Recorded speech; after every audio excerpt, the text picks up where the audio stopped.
Nabi Muhammadin Sallallahu Alaihi Wasallam, Nabi yang telah menurunkan kita dari zaman jahiliyah menuju zaman Islamiyah seperti yang kita rasakan pada saat sekarang ini.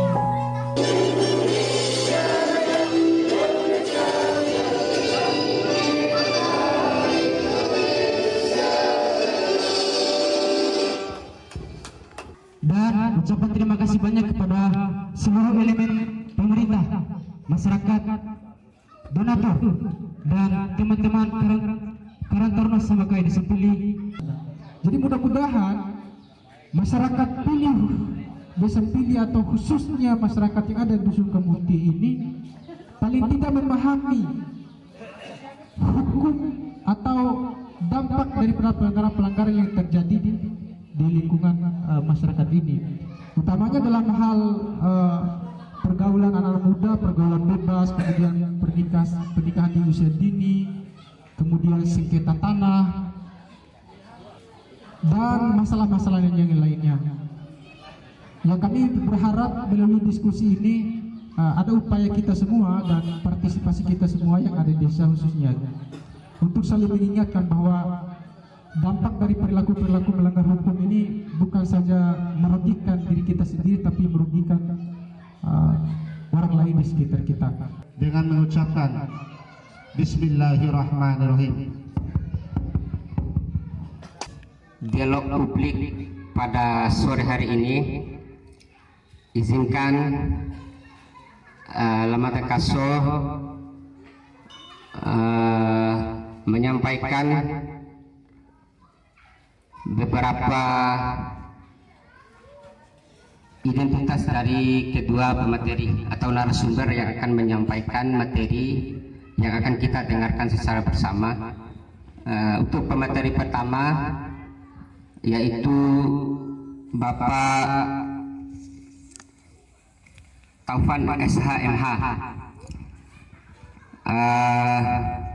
Beliau selaku akademisi, dosen di Fakultas Hukum UNRAM dan sekarang menjabat sebagai Direktur LPW NTB, Lembaga Pengembangan Wilayah NTB. Dan yang kedua yaitu Bapak Muhlis SHMH selaku Kasubag Hukum Pemda Bima, yang bicara tentang Perda dan Perbup, mengenai aturan-aturan yang berada di tatanan Kabupaten Bima. Pertama yang ingin saya sampaikan, ketika saya sampai di sini itu saya merasa kagum, karena jarang sekali Pak Kades. Ini saya seperti yang disampaikan oleh Ketua Karang Taruna ini bukan hanya soal tempat ini yang tadi dikatakan sederhana ya, tapi buat kami mewah ini. Bukan hanya soal tempat, tapi substansi, dimana dari kegiatan ini ada kebersamaan yang harus kita bangun, Bapak sekalian.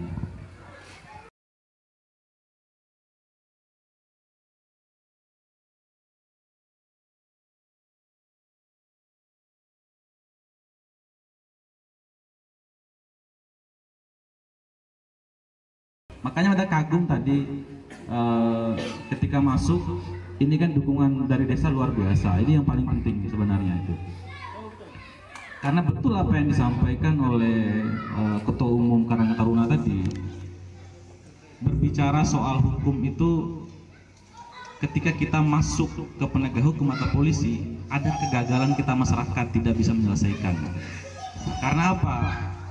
Dari secara sejarah hukum itu, pada masa lampau itu kan penyelesaian berbasis masyarakat. Hadirnya negara ini kan dia semacam membentuk sistem yang sentral, membuatkan hukum negara. Hukum yang baik itu harus lahir dari masyarakat. Karena apa? Kesadaran hukum itu tidak bisa dipaksakan dari atas, tapi dia harus bottom up, harus lahir dari bawah. Nah ini poin penting menurut saya yang dimiliki oleh Desa Pili, dan teman-teman muda punya pandangan jangkauan seperti itu. Nah mudah-mudahan ini menjadi semacam pada sore hari ini Bapak Kepala Desa dan Bapak-Bapak sekalian, kita semacam mendeklarasikan atau memperkuat Saya pikir di pemerintahan desa sebelumnya juga meletakkan batu itu, kemudian yang sekarang ini mudah-mudahan memperkuat semangat teman-teman muda itu. Karena berbicara kesadaran hukum itu, Bapak-bapak sekalian, sore hari ini kita temanya kan literasi konstitusi, upaya mewujudkan kesadaran hukum masyarakat. Literasi itu bukan hanya soal baca tulis, tapi literasi itu bagaimana kita memaknai teks, Bapak-bapak sekalian, mohon izin. Jadi bukan sekedar baca hukum HUKUM, tapi hukum itu bagaimana kita menjiwai, bagaimana kita masuk ke dalam seluruh jiwa kita. Kondisi hari ini masyarakat dan penegak hukum tidak memasukkan kata hukum ini ke dalam hati dan nuraninya, sehingga apa? Ketidakadilan, pelanggaran hukum di mana-mana. Makna dari literasi konstitusi itu adalah bagaimana kita membaca dan memaknai dasar hukum kita, sumpah hukum kita, Bapak-bapak sekalian. Jadi kesadaran hukum ini, Bapak-bapak sekalian, yang mada hormati, kesadaran hukum ke wara tolong buat sih. Tolong buat jenis kesadaran hukum ke. Yang pertama, mohon izin wara bahasa Inggris, soalnya aku malu mau tuntut Inggris so ini. Yang pertama, compliance ngaran, kesadaran hukum. Ndai sadar hukum pala wara polisi buat. Wara lampu merah kan berhenti. Kuning hati-hati, hijau lampa. Kesadaran hukum yang namanya compliance itu, kesadaran hukum, kita takut sama penegak hukum. Itu jenis yang pertama, kesadaran hukum deh. Kesadaran yang hanya kita takut bahwa arah itu mau jaga. Kesadaran hukum yang kedua yang namanya kesadaran hukum identifikasi. Ndai dahu karena apa? Ndai sadar karena dahu. Dahu bukan karena pimpinan, kombi karena bahwa misalnya sekdes atau kadus tahuin bahwa kepala desa. Itu kalau cuma sadar hukumnya karena takut sama pimpinan, itu ngarana kesadaran hukum yang identifikasi. Itu secara teori nah madanya ini. Kesadaran hukum yang ketiga yang tertinggi itu adalah kesadaran hukum yang internalisasi. Itu deh sih deh gitu. Dai kan serah batu lampu merah kan gitu, tapi kok bau terobos kayak gitu. Pangage boto bate melanggar, tapi boto tuh pangan gitu. Nah, neem dai kan pun ne caranya mewujudkan kesadaran hukum yang internalisasi. Nah, harapannya acara dai amambia gege ya walaupun itu memang sangat singkat acara, tapi minimal itu ada energi besar yang kita kumpulkan sore hari ini sehingga kita bisa secara bersama-sama untuk mewujudkan itu. Kesadaran hukum tertinggi itu adalah bagaimana kita membela keadilan. Di berbicara hukum itu sederhananya pertama sekali kita harus membedah dari istilah bisa dan boleh. Jadi sederhananya hukum itu dua kata itu sebenarnya bisa lapo boleh. Tapi aku diri lain Pak Mulis bisa pertanyaan begitu tak? Samena londaita, talua menata kanin narkoba, talua menata nono alkohol, talua serata. Tapi rakau kain nggak undang-undang, lati. Nah, itulah makna paling dasar menurut Mada. Hukum itu adalah bisa dan boleh. Jadi itu kata kuncinya. Lain parloa mena pendaike senene elo pendaida. Nah, hukum itulah membatasi kebisaan masyarakat itu tadi. Nah, itulah istilahnya boleh. Nah, rakau ke si undang-undang berarti itu sah atau legal. Jadi kira-kira itu sederhananya berbicara di konteks hukum. Dan kedua ingin saya sampaikan tadi ada titip harapan dan amanat dari teman-teman Karang Taruna. Insya Allah. Jadi Mada ingin sampaikan kami di bagian hukum pun ada namanya kegiatan rutin sosialisasi atau penyuluhan hukum tiap tahun itu rutin di kami. Jadi harapan Mada juga di teman-teman desa maupun Karang Taruna dan seluruh tokoh-tokoh adat di desa Pilih bisa bersurat ke kami ataupun ke DPMDes untuk meminta fasilitasi dalam artian untuk mengadakan kegiatan yang serupa. Jadi kami siap untuk membackup dari sisi pelaksanaan karena kami hampir izin sebelum COVID di 2018 kami aktif kebetulan di Donggo karena desa binaannya kebagian hukum itu ada di Donggo. Untuk kami bagian hukum. Izin Mada memperkenalkan diri, Mada Muhlis. Saya hari-hari adalah perancang peraturan perundang-undangan di bagian hukum Sekretariat Daerah Kabupaten Bima. Ngara mantoi tadi kasubag perundang-undangan. Namun karena perubahan aturan sekarang, Mada harus sampaikan juga ini penting. Perubahan Permendagri sekarang ini mengharuskan, toh ini waraku eselon 4 akit tiruaran rungkam adalah ndak dira fungsional perancang. Nah, kebetulan pada hari ini adalah fungsional perancang peraturan perundang-undangan di bagian hukum Setda Kabupaten Bima. Jadi izin Pak Kades, biar ada oleh-oleh juga buat Kades. Betul yang disampaikan oleh moderator, menarik tadi. Pada ingin mulai begini dah. Dalam menyusun peraturan perundang-undangan, tentu kita harus memahami juga undang-undang di atasnya. Pertama, Undang-Undang 12 tahun 2011 tentang pembentukan peraturan perundang-undangan.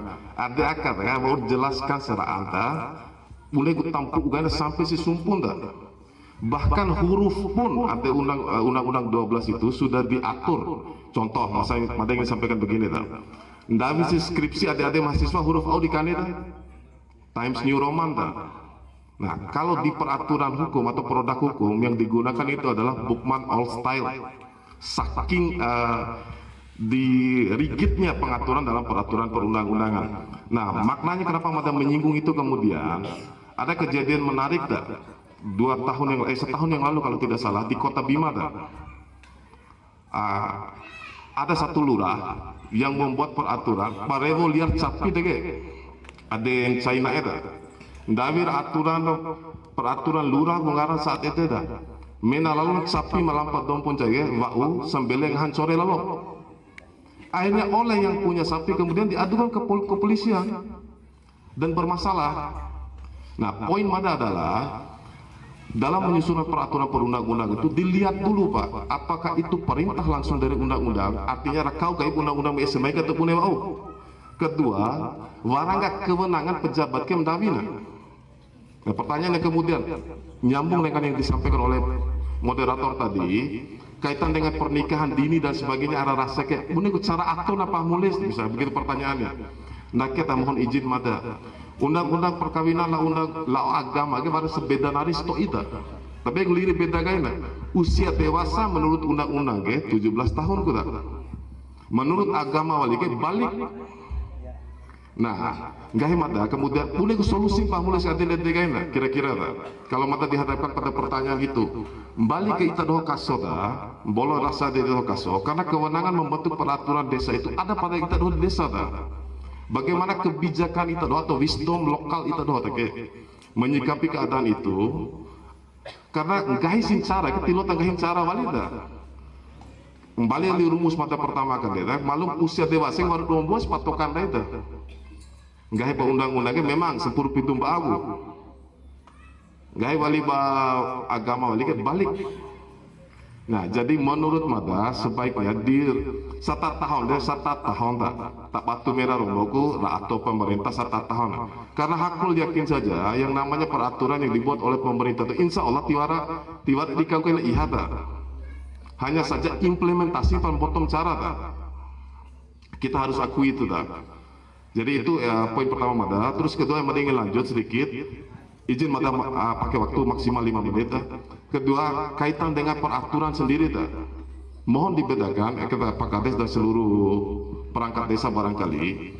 Aturan itu ada dua macam Pak. Ada yang namanya sifatnya pengaturan satu, yang kedua ada yang sifatnya penetapan. Dia kuliri lain Nah, pengaturan itu adalah peraturan desa dan peraturan kepala desa. Itu pengaturan isinya norma pasal-pasal usia Nah, lalu apa itu penetapan Pak Mulis misal? Penetapan itulah keputusan itu konkret individual mengikat Jadi mata kembali ke pertama, pengaturan tadi mengisi semua norma-norma umum Misalkan di desa Pili akan dilaksanakan pembangunan gedung serbaguna misal ini perdes Jabaran eksekusi per kerabi yang per nanda di akan SK kepala desa akan sepeda sebune kumboto piti na aucau dirawi Jadi kira-kira itu gambaran sederhana Mada kaitan dengan peraturan perundang-undang itu runut dia.